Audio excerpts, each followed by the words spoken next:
오늘 말씀은 주님께서 당신의 제자들을 세운 사건을 기록하고 있죠. 그들의 이름을 하나하나 거명해 주고 있습니다. 마가복음을 시작하면서 주님은 40일 금식하시며 시험을 받으심으로 공생애 사역의 문을 여셨습니다. 공생애를 시작하자마자 행하신 첫 번째 사역은 바로 제자들을 부르신 사건이었죠. 그리고 만 3년 동안 제자들 없이는 아무 일도 하지 않으셨다라고 말할 만큼 늘 제자들과 동행하며 그들을 가르치셨습니다. 오직 제자들 없이 행한 일이 한 가지 있는데 그건 하나님께 기도하는 일이었습니다. 하나님과 독대의 기도를 할 때에는 제자들 없이 항상 홀로 밤을 새면서도 기도하시고 항상 야산에서도 기도하시고 하셨던 게 주님의 모습이죠. 주님은 하나님과의 독대의 시간을 너무나 귀히 생각하시고 하나님과의 나눔을 기뻐하셨습니다. 이 시간만큼은 제자라 할지라도 끼워주지 않으셨습니다. 우리도 하나님과 만나는 이 경건의 시간에 다른 어떤 것에도 예수님처럼 방해받지 않겠다는 마음으로 시간을 구별하여 드리고 장소를 구별하여서 여러분 그렇게 기도하시는 분들이 되시기를 소망합니다. 그런 자세와 그런 모습은요, 그 모습 자체로 이미 믿음을 고백하고 있는 겁니다. 하나님은 나의 최고봉이십니다 라는 고백을 만천하에 하고 있는 것과 마찬가지예요. 그런 기도하는 모습을 본 우리 자녀들은 어떤 마음을 갖겠습니까? 우리 부모님에게 제일 중요한 시간은 하나님 만나는 시간이야. 그 시간은 방해받지 않으셔. 여러분, 이런 마음, 이런 모습을 우리가 자녀들에게 보여주고 인식시킬 수 있다면 이거보다 더 훌륭한 교육이 또 어디 있겠습니까? 하나님과 독대 시간 외에는요, 우리 주님께서는 항상 가장 신중하고 가장 많은 시간을 제자 양육에 투자하셨습니다. 그리고 주님께서 이 제자들을 통해서 무언가 꿈꾸시는 바를 이루고자 하시는 그 뜻을 항상 내비치셨습니다. 그리고 주님은 이런 사람들과 함께 일하는 것을 기뻐하셨다는 거죠. 여러분, 주님의 사역의 목적이 하나님의 영광이기도 하지만 사람이 주님의 사역의 목적, 곧 구원의 대상되는 목적이 되기도 하면서 더불어 주님의 사역의 방법이 되기도 합니다. 사람을 통하여서 사람과 함께 행하시는 주님의 사역. 그래서 주님은 인생을 목적으로, 구원에 대한 목적으로, 그리고 구원을 이루는 방법으로 그렇게 주님이 아울러서 사역하시는 모습 우리에게 보여주시죠. 그렇다면 주님께서 그렇게 중요하게 생각한 이 제자들, 오늘 본문의 내용을 보면서 이 제자들을 부르신 주님의 부름의 특징이 무엇일까를 한번 되새겨 보는 시간이 되었으면 좋겠습니다. 주님께서 그들을 부르신 특징 세 가지를 오늘 함께 나누겠습니다. 첫 번째, 이 12제자의 이름 면면들을 훑어보면 첫 번째 특징이 보이는데요. 그 뭐냐 하면 아주 평범한 자들을 불러서 비범한 자로 세우셨다라는 것이 예수님의 12제자의 특징이었다는 겁니다. 베드로, 안드레, 야고보, 요한, 우리가 익히 아는 이 유명한 제자들은 다 직업이 뭐였습니까? 거의 대부분 다 어부였습니다. 가롯 유다, 그리고 세리, 마태, 이런 사람들을 빼면 나머지는 거의가 다 어부였습니다. 아주 평범한, 그 시대의 어부는요 가장 하층민의 사람이라고 할 수 있는 평범한 범인이었다는 거죠. 이들의 면면은 이스라엘에서 두각을 나타낼 만한 그 어떤 것도 없는 지극히 평범한 그 자체였습니다. 주님은 제자 입학 시험을 치러서 그 중에 잘난 자, 대단한 자, 좀 더 똑똑한 자를 제자로 뽑으신 것이 아닙니다. 마치 주님은 사람들 중에 뒤뜰에 버려져서 쓸모없는 존재들 같이 사람들이 외면하고 무시하고 아무런 관심을 두지 않는 그들을 불러다가 당신의 제자로 삼으시고 그들을 양육하셨습니다. 그러나 그 평범한 제자들의 이후의 모습은 어떻게 됩니까? 아주 비범한 존재로 바뀌었습니다. 베드로는 로마 교회의 머리라고 추앙받을 만큼 사도로서, 지도자로서 추앙받는 대표 인물이 되어졌고요. 사도 요한은 하늘의 신비를 그만큼 많이 하나님께서 보여주신 자도 없을 겁니다. 요한계시록을 기록하면서 하나님께서 그에게 신비로운 하늘의 귀한 은혜들을 마음껏 보여주신 인물이 사도 요한이지 않습니까? 그리고 모든 제자들은 세계 곳곳으로 퍼져나가서 복음 전하다가 순교의 잔을 마신 위대한 하늘 사신이 되었습니다. 여러분, 이런 제자들의 비범함은 도대체 어디에서 나온 것일까요? 분명한 사실은 그들의 시작은 결코 평범함이었다라는 겁니다. 비범함이 아니었습니다. 그들의 자원은, 그들 내면에 가지고 있는 자원은 잘난 것이 하나도 없는 사람들이었어요. 머리가 좋은 것도 아니고요, 인격이 충만한 것도 아니고요, 그렇다고 무엇 하나 뛰어난 구석이 있는 것도 아닌 버려진 돌멩이 같은 존재, 그게 그 당시 제자들의 아주 평범한 모습이었어요. 그런데 그런 평범함을 비범하게 쓰시는 하나님의 손길에서 이 12명의 제자들의 인생은 완전히 달라졌다는 겁니다. 그들의 인생을 그들 스스로가 운전했더라면 그들은 결단코 갈릴리 바다에서 나오지 못했을 겁니다. 갈릴리 바다에서 물고기 따라다니는 게 그의 인생의 전부였을 겁니다. 그런데 주님께서 그 평범한 자들을 불러 비범하게 쓰셨습니다. 이런 평범과 비범 사이의 분기점이 뭔가 하면 내 열심, 내 자원, 내 능력이 아니라 바로 주님이었다는 거죠. 주님이 그런 평범한 자를 불러 비범하게 쓰셨다는 거예요. 이동원 목사님의 비유 중에, 예화 중에 이런 이야기가 있었습니다. 오래전 영국의 한 괴짜 바이올리니스트가 연주회를 가졌다고 합니다. 이 사람이 연주를 멋지게 멋들어지게 연주를 했는데 그 연주가 너무나 훌륭해서 사람들이 다 열광하며 박수를 쳤다고 합니다.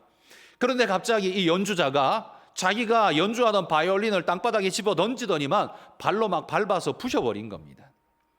여러분, 연주자가 이런 행동하는 거 보셨습니까? 이건 그 어디에도 볼 수 없는 정말 경악할 만한 행동인 거죠. 사람들이 다 놀라가지고 입을 쩍 벌리고 말도 못하고 쳐다보고 있었습니다. 놀라서. 그런데 그 순간 누군가가 무대 뒤에서 한 사람이 다른 바이올린을 들고 나오는 겁니다. 그때 사회자가 이렇게 소개를 해줬다고 합니다. 여러분, 방금 연주자가 박살내버린 저 바이올린으로 인해서 걱정하지 말라고, 저 바이올린은 저 연주자의 최고의 바이올린이 아니라 길에서 그냥 편하게 싸게 살 수 있는 20파운드짜리 싸구려 바이올린이었습니다. 그러니 너무 아까워하지 마십시오, 이렇게 이야기하는 겁니다. 그리고는 이제 이분이 자신의 최고의 바이올린을 가지셨으니 이제부터 나오는 모든 공연들은 여러분에게 새로운 경험을 선물할 거라고 연주를 듣자고 이렇게 초대를 한 겁니다. 이제 이 연주자가 다시 연주를 시작했는데 역시나 연주가 너무나 감동적이고 훌륭했습니다. 사람들이 막 박수를 치는데 박수를 치면서 사람들의 머릿속이 복잡합니다. 아까 그 연주하고 뭐 별로 그렇게 크게 다르지 않는데, 이 지금도 훌륭하지만 아까 것도 되게 훌륭했는데, 이런 생각이 든 거죠. 여러분, 이 괴짜 바이올리니스트가 전하고 싶은 메시지는 뭐였을까요? 그냥 연주였을까요? 그게 아니죠. 이 바이올리니스트가 말하고 싶은 내용은 이거였습니다. 좋은 음악은 악기에 달린 게 아니라 연주자에게 달린 겁니다. 이 사실을 전하고 싶었던 겁니다. 20파운드짜리 싸구려 바이올린이었지만 그게 최고의 연주자의 손에 들려졌더니만 20파운드짜리 소리를 내는 게 아니라 더 놀라운 소리가 나더라는 겁니다. 오묘하게도 20파운드짜리밖에 안 되는데 이 연주의 가치는 수백 배, 수천 배의 멋진 연주를 만들어 내더라는 거죠. 여러분, 갈릴리 어부들일 뿐인 그들의 제자들의 몸값 가치는 얼마였을까요? 그들은 그냥 발에 채이는 가장 흔하디 흔한 평범한 유대인일 뿐이었습니다. 누구도 중히 여기지 않는 그런 사람들, 그래서 그들의 몸값이라고 하자면 뭐 말할 것도 없이 그냥 하찮은 작은 존재, 그렇게 그냥 이야기할 수밖에 없을 겁니다. 그런데 그들이 이후에 주님 만난 이후에 그들의 가치가 얼마로 바뀔까요? 그건 비교 자체가 불가능한 엄청난 가치 차이로 만들어져 갔다라는 겁니다. 이 엄청난 가치 차이는 그러면 무엇 때문에 발생한 걸까요? 20파운드짜리 악기였지만 그게 뛰어난 전문가의 손에 들려질 때에 20파운드가 아니라 2000파운드, 2만 파운드의 능력을 나타낸 것처럼 그들의 인생을 우리 주님이 제자로 불러서 이끌며 연주해 주셨을 때 그들의 인생은 과거에 물고기 따라다니는 그런 존재의 가치가 아니라 어마어마한 가치의 존재로 탈바꿈되어 지도라는 겁니다. 여러분, 오늘 이 사실이 우리에게 왜 중요합니까? 우리는 사실 그 예수님의 제자들처럼 이 대한민국 한국 사회 속에서 아무도 알아주지 않는 지극히 평범하고도 평범한, 가치로 따지자면 가장 그냥 낮은 수준에 있는 그런 인생들이라고 말할 수 있을 겁니다. 저나 여러분이나 세상에 누가 알아줍니까? 누가 그 이름을 기억하기나 합니까? 아무것도 아닌 그냥 평범한 그 자체입니다. 그러나 하나님은 우리 인생을 부르셔서 당신의 자녀로 삼으시면서 우리 인생을 이끌어 주실 때, 인생을 연주해 주실 때 우리 인생이 변하고 또 변하여서 하늘의 천국 음악이 울려 퍼지는 그런 존재로 탈바꿈되어 지더라는 겁니다. 그러니 여러분, 우리는 하나님 앞에 기도할 때 하나님 도와주십시오라는 이런 단순한 기도, 이런 기도에 머물지 않아야 합니다. 사실 도와주십시오라는 기도는 제가 생각할 때는 그리스도인에게 그리 고급진 기도, 좋은 기도가 아닙니다. 왜냐하면 도와달라는 말이 뭡니까? 내가 이거 하고 있는데 내가 힘이 좀 붙이니까 조금만 도와주세요. 내가 하고 있으니까 조금 도와주세요. 이거 아닙니까? 결국 지금 그 하고 있는 일의 주권은 누구에게 있어요? 여전히 내게 있고. 누가 하고 있는 거예요? 내가 하고 있는 거고. 근데 힘이 좀 붙이니까 좀 도와달라는 것일 뿐이에요. 그러니까 하나님은 그냥 서브적인 존재가 되는 거죠. 돕는 존재만 되는 겁니다. 여전히 나예요. 그러면 우리가 진짜 그리스도인이라면 어떻게 기도해야 됩니까? 하나님 조금 도와주세요가 아니라 하나님 내가 나를 내려놓습니다. 하나님 손에 맡겨드립니다. 주님이 내 인생을 연주하여 주셔서 하늘나라 천국 음악이 울려 퍼지도록 하나님 나를 사용해 주십시오. 그렇게 우리는 기도해야 맞지 않겠습니까? 여러분, 우리 자녀가 큰 일꾼 되기를 원하십니까? 하나님의 도움 받으면 지금보다 공부를 2배나 잘하는 우리 아들, 딸들은 직장에서 연봉이 2배나 높은 그런 존재가 될 수도 있을 겁니다. 저는 그게 충분히 가능하다고 생각합니다. 그러나 주님이 그의 인생 자체를 주관하시면 어떻게 됩니까? 그의 인생 전체를 계획하시고 연주하신다면 어떻게 될까요? 우리 자녀의 인생은 기껏해야 얼마를 버는, 어떤 학교에 입학하는 그냥 그 정도의 모습에 머무는 게 아니라 그 인생 가치 전체가, 삶의 가치 전체가 수천 배, 수백 배의 가치를 바라는 인생으로 탈바꿈될 줄 믿습니다.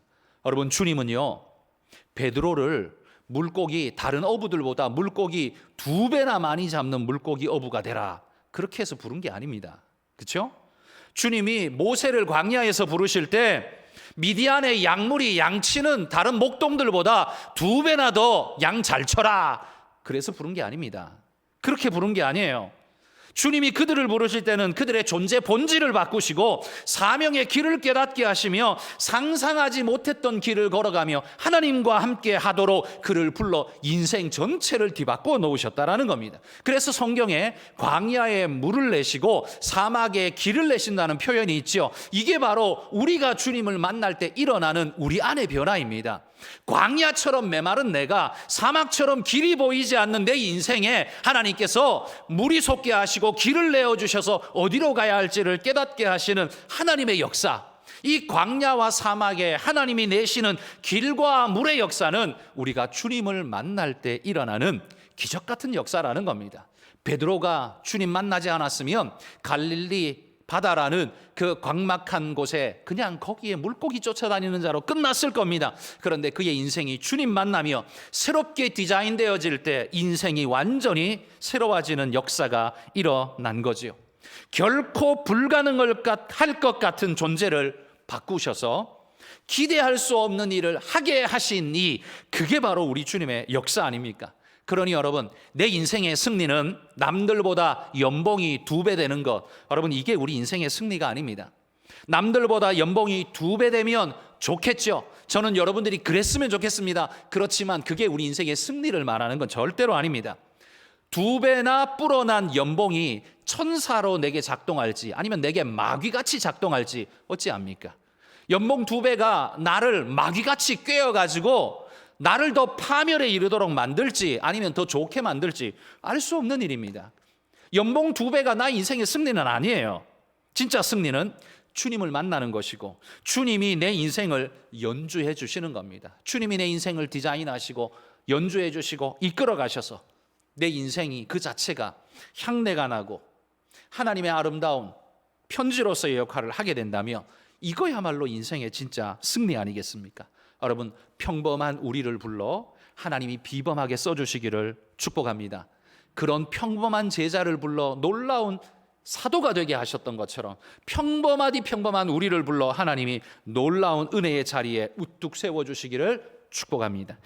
12제자의 두 번째 특징은요, 가장 똑똑했지만 자기에게 함몰된 자는 결국 망하고 만다라는 걸 우리에게 보여준다는 겁니다. 이게 누구의 이야기일까요?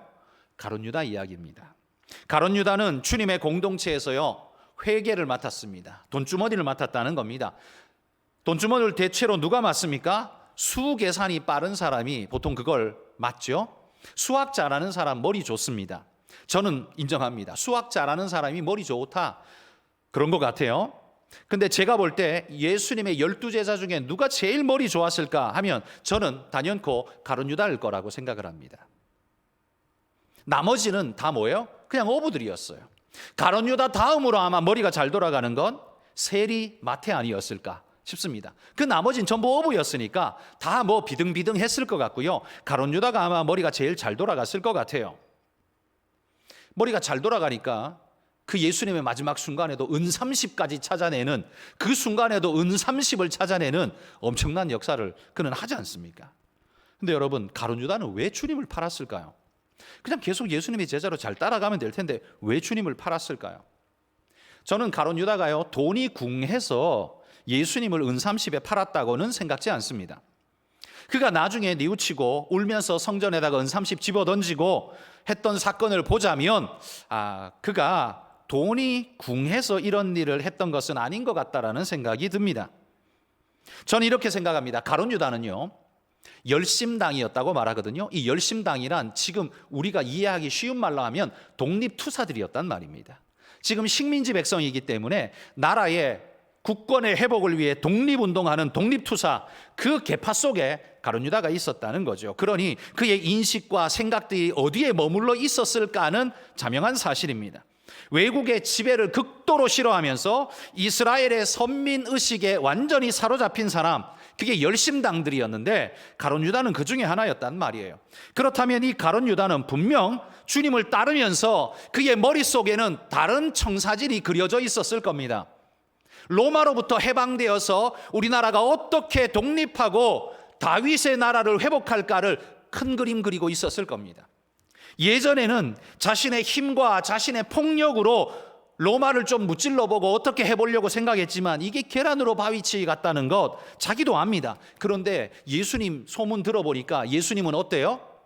예수님은 오병이어를 가지고 5,000명을 먹이고요, 그 떡, 조그만 떡 5개 하고 물고기 조그만 거 2마리 가지고 5,000명이 먹게도 하고, 병든 자는 다 낫게도 하고, 죽은 자를 막 살리기도 하고. 여러분, 이런 분이 우리나라 군대에 한 분 있다면 어떤 일이 벌어질까요? 군량미 해결 그냥 됩니다. 그렇죠? 군량미 뭐 들고 다닐 필요 없어요. 그냥 거기 가서 그 동네에 그냥 떡 몇 개 빌려와 가지고 자, 이거 짠 해가지고 5,000명 먹게 하면 됩니다. 그 다음에 싸움하다가 다쳤어요. 낫게 하면 됩니다. 죽었어요. 살리면 됩니다. 그러니 여러분, 만약에 이런 군대가 있다면 도대체 천하무적 아니겠습니까?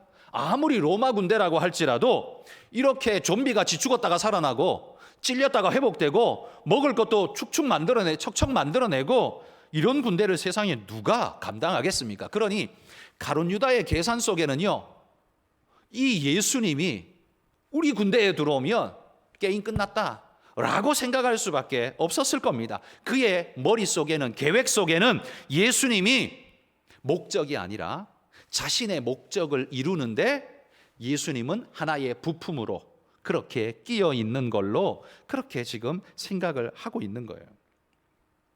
이제는 주님이라는 이분을 통해서 할 수 있겠구나. 그래서 쫓아다니며 제자가 된 겁니다. 그것도 세리라는 저런 자들하고 내가 레벨을 같이 해야 돼? 기분 나빠. 그렇게 분명히 했을 거예요. 그런데 그래도 대의를 위해서 참자. 아마 그랬을 겁니다. 어쨌든 그런데 그런 마음 가지고 예수님 모시면서 3년을 따라다녔는데 예루살렘에 입성하고 난 다음에 예수님의 입에서 나오는 말들은 뭐예요? 나 죽을 거야. 나 십자가 달려서 죽을 거야. 장로와 백성의 지도자들이 다 나를 잡아서 죽인대.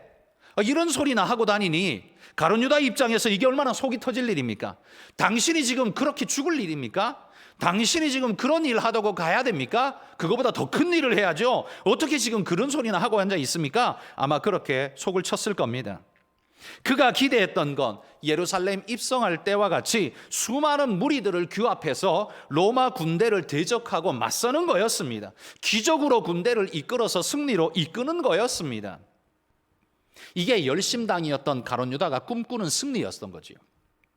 그런데 그런 자신의 기대와는 전혀 다르게 이야기가 흘러가는 겁니다. 모든 것이 깨어지고 무너진 것 같습니다.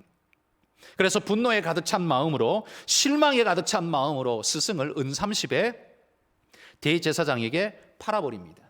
어차피 그냥 죽을 거라면 차라리 군자금 은 30이라도 만들어내고 죽으시오. 그랬는지 모르지요. 은 30이라도 만들어내고 차라리 죽으시오 라고 생각했는지도 모르지요. 실망과 좌절이 이렇게 표출되었을지도 모를 일입니다. 어쨌든 이 가룟 유다는요, 주님을 따르기는 했지만 그 기대한 바가 뭐였습니까? 주님이 아니었습니다. 주님을 따랐지만 주님이 그의 기대가 아니었어요. 그는 다른 기대를 꿈꾸고 있었습니다. 자신이 그리는 이스라엘의 승리는 다르게 있고, 예수님은 뭐예요? 예수님은 그냥 그 계획 안에 일부분으로 주님이 있을 뿐입니다. 그러니 가룟 유다는 주님을 따른 게 아니라 주님을 필요로 했을 뿐입니다. 이 두 말 차이가 엄청나다는 것 이해되시죠? 가룟 유다는 주님을 따른 게 아니라 그냥 주님을 필요로 했을 뿐이라는 말이에요. 여러분, 이런 걸 두고 믿음이라고 하지 않습니다. 이건 이용이라고 말하는 겁니다. 가룟 유다는 주님을 믿은 게 아니라 자신의 원대한 계획 중에 일부의 몫을 주님이 해주기를 바랬을 뿐입니다. 필요를 요청했을 뿐이라는 거예요. 주님이 목적이 아니라 주님이 부품일 뿐이었습니다. 이건 진정한 신앙이 아니죠. 이건 진짜 믿음이 아닙니다. 여러분, 우리도 주님을 믿는 이유가 혹여나 사회적인 나의 승리, 그리고 부의 달성, 이걸 위해서 내가 주님을 믿고 있는 것이라면 여러분, 이걸 두고 신앙이라고 말하진 않습니다. 이건 신앙이 아닙니다. 이건 주님을 이용하는 것일 뿐입니다. 지구상 역사상의 모든 인생은 다 신을 이용합니다. 손바닥 비비면서, 머리를 조아리면서 이용합니다. 그러면 그런 이들과 그리스도인의 차이가 뭡니까? 우리가 교회에 함께 나오지만 나오는 우리 모두가 그리스도인인 것은 아닙니다. 그리스도의 사람이어야 하는데 그렇지 못하고 교회에 나온 만몬인도 있고요, 그냥 교회에 나온 사회인도 있습니다. 자신의 중심은 여전히 늘 돈돈돈 하는 돌이 중심이 된 사람, 교회에 앉아 있다고 해서 그리스도인이 되는 게 아니라 교회에 나온 만몬인일 뿐이고, 사회적인 것들을 늘 중시해서 사회의 기준 맞춰서 살아가야 한다고 교회도 신앙도 성경도 사회적으로 해석해야 된다라고 생각하는 그 사람은 그리스도인이 아니라 그냥 교회에 나온 사회인일 뿐입니다. 예수님의 제자 중에 가장 똑똑했던 가룟 유다는 잘난 자기 생각에 갇혀 살다가 결국 그 생각 속에서 죽어간 자가 되었습니다. 구원을 얻을 수 없는 벗어난 존재가 될 수밖에 없었다는 말입니다. 12명의 제자 중에서 이런 실패자가 나왔다는 말은 그러면 예수님이 실패한 거 아니야? 라고 우리는 생각할 수 있습니다. 그러나 그게 아닙니다. 주님을 따른다고 하는 자들 중에도 이와 같이 자기 생각에 갇혀 있는 자들은 주님을 따르는 것이 아니라 여전히 자기의 길을 가고 있을 뿐이다 라는 걸 주님이 이 12제자, 특별히 가룟 유다를 통해서 우리에게 보여주고 계신 겁니다. 그러니 여러분, 이 자리에 앉아 계신 우리 모든 성도 여러분, 진정한 신앙인이 되시기를 소망합니다. 우리의 신앙의 싸움은 여러분이 TV 보면서 싸우셔야 합니다. 뭐요? 여러분이 영화 보면서 싸우셔야 하고 드라마 보면서 싸우셔야 합니다. 그 TV와 뉴스와 드라마 속에서 은근히 우리를 사회 속으로 적셔가면서 우리를 끌고 가는, 여러분, 그게 얼마나 많은데요. 우리가 진정한 신앙인이 되시려면 교회에 나오는 것으로 진정한 신앙인이라고 생각하시면 큰 착각 중에 착각입니다. 그게 아니라 내 방향성과 목적이 주님과 함께 하느냐, 그걸 보셔야 합니다. 주님을 필요로 하는 자가 아니라 주님을 신앙하는 자가 되셔야 합니다. 나의 사회적 발전을 위한 도구로서 주님을 필요로 하는 것이 아니라 내 모든 것을 맡기고 따르기에 전혀 아깝지 않은 우리 주님을 믿는 것, 이게 우리가 해야 할 일이라는 겁니다. 주님이 역사 속에서요, 종종 가끔씩 당신의 자녀들의 순결성을 위해서 퀴즈를 할 때가 있습니다. 이 퀴즈는 혹독한 박해라는 퀴즈를 통해서이죠.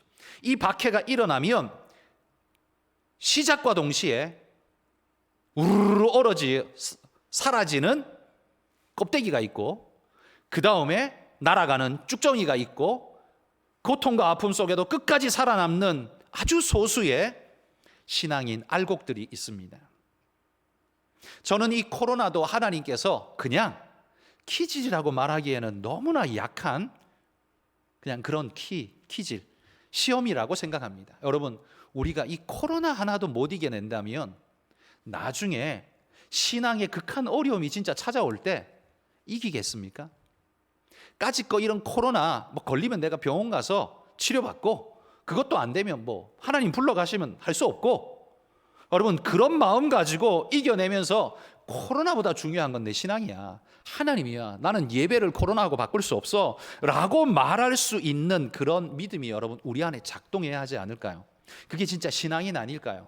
아니면 내 삶의 안전과 필요를 위해서 주님을 맨날 부르고 있는 사람이었다면 돌아보십시오. 나는 신앙인이었는가? 아니면 그냥 주님을 필요로 부르는 사람이었는가? 여러분, 여기에서 차이가 납니다. 예수님의 12명 중에도요, 가룟 유다가 끼어 있습니다. 내가 그런 사람이 되지 않기를 힘쓰고 애써 믿음으로 나아가시기를 축복합니다. 예수님의 12제자 중에 12제자의 세 번째 특징은요, 그 제자들 속에 다 약점을 가지고 있는 자들인데, 어떤 자는 약점을 극복하는 자가 되고 어떤 자는 약점에 함몰되는 자가 있더라라는 겁니다. 여러분, 베드로는요, 가룟 유다처럼, 사실 저는 가룟 유다보다 베드로가 더 큰 죄를 지었다고 생각하거든요. 사실 가룟 유다는 그래도 예수님 안 보는 데서 은삼십의 거래라도 했죠. 베드로는 어떻게 했습니까? 예수님이 보는 데서 면전에서 예수님 모른다고 3번이나 부인한 게 베드로 아닙니까? 제가 볼 때는요, 가룟 유다보다 베드로가 훨씬 더 큰 죄를 지었다고 생각되거든요. 그런데 그런 베드로가 회개하고 돌이켜서 베드로가 되지 않습니까? 베드로란 이름은 예수님이 붙여준 별명입니다. 말뜻은 반석이라는 뜻이에요. 그건 뭐예요? 네가 반석 같은 믿음의 일꾼이 되라는 주님의 요청이기도 하죠. 그리고 이후에 교회를 든든히 세워가는 반석 같은 자가 될 거라는 하나님의 예언적 선포이기도 하죠. 그는 잘못했지만, 죄를 지었지만, 그러나 회개하고 돌아와서 반석이 되었습니다. 그는 시몬으로 돌아가지 않았습니다. 주님이 자신을 불러주신 베드로, 그 이름에 걸맞게 회개함으로 다시 돌아왔습니다. 그는 비록 약하디 약한 자신의 특성이었지만 그것 때문에 절망하고 포기한 게 아니라요, 하나님 앞에 회개 자복하면서 오직 주님의 능력으로만 내가 주님 그 말씀 따라갈 수 있습니다 고백하면서 모든 것 다 내어놓고 오직 주님만 따라간 믿음의 존재가 되었다는 겁니다. 약점을 극복한 믿음의 승리자가 되었단 말이에요. 또한 야고보와 요한, 오늘 본문에 보면 야고보와 요한에겐 주님이 어떤 별명을 줬습니까? 보아너게라는 별명을 줬습니다. 그 이름은 뜻은 우레의 아들이란 뜻이에요. 우레, 여러분 천둥번개를 치는 걸 생각해 보십시오. 이 우레가 꽝 칠 때 지금이야 자연현상이다라고 말하지만 2000년 전의 사람은 신의 노여움이라고 다 말했습니다. 그걸 자연현상이라고 말하는 사람은 없습니다. 그건 신의 음성이고 신의 노여움이다, 이렇게 다 받았어요. 그러니까 여러분, 이 보아너게란 이름을 받은 야고보와 요한이 왜 이런 이름을 받았을까 생각해 보면 사실 이들의 성격이 아주 급하고 과격한 자들이었습니다. 예수님과 전도 여행을 떠날 때 한 마을에 사람들이 예수님을 배쳐가고 튕겨내자 이 야고보와 요한이 예수님께 이렇게 말합니다. 씩씩대면서, 주님, 내가 하늘에 명하여 불을 내려서 이들을 멸해버릴까요? 이렇게 막 씩씩대면서 이야기를 했던 사람이 야고보와 요한입니다. 어디 배척당하고 예수님이 거절받은 곳이 어디 한두 군데겠습니까? 그런데 이 야고보와 요한은 그거 보면서요, 자기 성질에 못 이겨 씩씩대면서 이렇게 분노를 뿜어내는 존재였습니다. 말 그대로 우레의 아들이란 이름을 얻기에 정말 적합한 성격의 소유자이지요. 그러니까 급하고 과격한 성격의 모습을 드러내기 때문에 우레의 아들이라고 이름을 지었나 보다 이렇게 생각할 수도 있지만, 방금 좀 전에도 말한 것처럼 2000년 전에 그 고대 사회 사람들은 우레를 단순한 자연현상으로 보지 않고 그건 하나님의 음성 혹은 하나님의 진노라고 받았습니다. 그래서 이 우레를 가리켜 하늘의 메시지, 하늘의 사자라고 그렇게 그들은 생각했습니다. 그러니 우레의 아들이라는 말은 뭡니까? 하나님의 사자, 아들. 그러니까 곧 하나님의 사자라는 뜻과 같은 겁니다. 그러니까 보아너게는 그들의 급한 성격을 반영하기도 하지만, 다르게 말하면 그들이 나중에 하나님의 메신저가 될 것이다, 하나님의 뜻을 전달하는 메신저가 될 것이다 라는 이런 두 가지의 중의적 의미를 가지고 있는 예수님의 말씀일 거라고 생각합니다. 그들은 자신들의 약점인 그 급하고 과격한 성격을 회개하고 돌이키게 됩니다. 그래서 이후에 요한은 사랑의 사도가 되지 않습니까? 이렇게 불을 쏟을까요? 라고 이렇게 소리 지르던 그 성급한 요한이 나중에는 사랑의 사도가 됩니다. 그의 제자들이 마지막으로 한 말씀 부탁한다고 할 때 이 요한이 서로 사랑하십시오 라고 한마디 했다고 하지 않습니까? 이 불같은 사람이 말을 했다면, 원래 같으면 아마 죽음 같은 이야기를 했을 것 같은데 그게 아니라 사랑 이야기를 했습니다. 어떻게 이렇게 바뀌었을까요? 여러분, 하나님의 은혜가 이 약점 많은 보아너게를 과격하고 급한 사람이 아니라 하나님의 메신저로 약점을 강점으로 바꾸시는 하나님의 은혜를 그에게 주셨다는 말이에요. 그런데 가룟 유다는 어떻습니까? 가룟 유다는 계산이 너무 빨라서 주님마저도 자신의 계산 안에 집어넣고 계산하는 그런 사람이었습니다. 그러나 작은 인생이 어떻게 주님을 계산 안에 다 담을 수 있겠습니까? 그래서 이게 실패하자, 자기 생각과 달리 돌아가자, 결국 어떻게 했습니까? 팔아먹고, 스승을 팔아먹고, 그것도 안 되니까 어떻게 해요? 자결하여 죽어버렸습니다. 누군가는 가룟 유다가 자결하여 죽었기 때문에, 자살해 죽였기 때문에 이거보다 더 큰 회개가 어딨냐 이렇게 말할지 모릅니다. 그러나 이건 회개가 아닙니다. 왜 회개가 아니냐면 끝까지 하나님 앞에 자신을 내놓지 않고 내 거 마무리도 내가 하겠다, 그리고 자기 목숨 자기가 끊어버린 겁니다. 회개 대신 그냥 포기를 한 거예요. 그러니까 한마디로 말해서 내가 실수했으면 내가 책임진다, 내가 책임지면 되지 하고 죽은 겁니다. 물론 그에게 후회하는 마음, 뉘우치는 마음이 전혀 없었지는 않았을 겁니다. 많았을 겁니다. 그러나 그렇게 반응하면 안 됩니다. 그거 내 거 아닙니다. 생명은 하나님 건데 하나님께 맡기고 다 내어놓고 완전히 깨어진 소재가 그런 특징이지 않습니까? 알곡을 바스라뜨려서 갈아서 고운 가루로 만들어서 하나님 앞에 드리듯이, 여러분, 우리는 알곡 그대로 하나님 앞에 드리는 게 아니라 잘 갈아져서 하나님 앞에 드려져서 소재가 되는 겁니다. 그런 일꾼이 돼야 합니다. 근데 가룟 유다는 끝까지 뭐예요? 갈아지기 싫어했습니다. 죽으면 죽었지 갈아지기는 싫어했습니다. 한마디로 말해 가룟 유다는 죽을 때까지 잘난 존재였습니다. 끝까지 잘난 존재였습니다. 여러분, 주님의 제자들을 보십시오. 주님은 잘난 자를 쓰는 게 아니라 자신의 못남을 아파하고 괴로워하면서 주님 앞에 나와서 회개함으로 돌이키는 자들을 쓰십니다. 그리고 그런 자들을 변화시켜서 약점에 함몰된 자가 아니라 약점을 극복하는 놀라운 사람으로 바꾸어 쓰신다는 겁니다. 주님을 따라다니기는 했지만 자기 생각을 끝까지 버리지 못한 가룟 유다는 어땠습니까? 예수님의 제자라 불림받지 못했습니다. 예수님도 12를 불렀지만 예수님이 이렇게 말했어요. 내가 12를 불렀지만 그들이 다 내 제자는 아니야. 하나는 마귀야. 그렇게 주님 말씀하셨어요. 그러니까 12를 불렀지만 처음부터 예수님은 알고 계셨어요. 12이 내 제자가 아니라 그 중에 11은 내 제자고 하나는 마귀야. 알고 있었다는 겁니다. 그러면 그 12를 부르실 때 제자로 불렀다고 해놓고 제자의 확증은 언제 일어납니까? 예수님이 부를 때 일어나는 게 아니라요, 예수님의 죽음과 부활, 승천 이후에 성령의 은혜를 받을 때, 그때 일어납니다. 그때 누가 받았습니까? 11명의 제자들이 받았습니다. 그들은 제자가 되었고 이후에 사도가 되었습니다. 그러나 가룟 유다는 뭡니까? 제자의 명부에 이름을 처음에 올리기는 했지만 이건 가짜였습니다. 그는 제자가 아니었습니다. 여러분, 우리가 지금 교회에 나왔다고 해서 명부에 이름을 올렸다고 해서 우리가 다 그리스도인이 되는 건 아닙니다. 아까도 말했지만 교회 나오는 사회인일 수 있고 교회 나오는 만몬인일 수도 있는 겁니다. 그럼 그게 언제 확증됩니까? 우리가 주님 앞에 서게 되는 그날 확증될 것입니다. 여러분 자신 있습니까? 주님이 우리를 부르실 때 그리스도인으로 축복된 자라고 말씀하실 수 있는 그런 모습으로 여러분 우리가 정말 신앙 제대로 하고 있습니까? 아니면 내 필요에 따라 내 계획에 맞춰 주님을 부분으로 필요한 거 도와달라고 필요에 의해서 주님을 써먹고 있으십니까? 여러분 이 수준을 우리는 넘어가야 합니다. 이 수준을 넘어서서 정말 제자가 되고 진짜 신앙인이 되시기를 축복합니다. 주님 앞에 서는 그날 진짜 수고했다. 그래 일생 동안 네가 한 거 내가 다 봤어.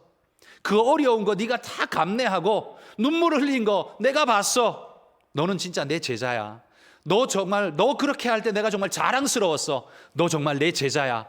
여러분 주님이 이렇게 말해 주실 수 있는 그런 모든 분들이 다 되시기를 주의 이름으로 축복합니다.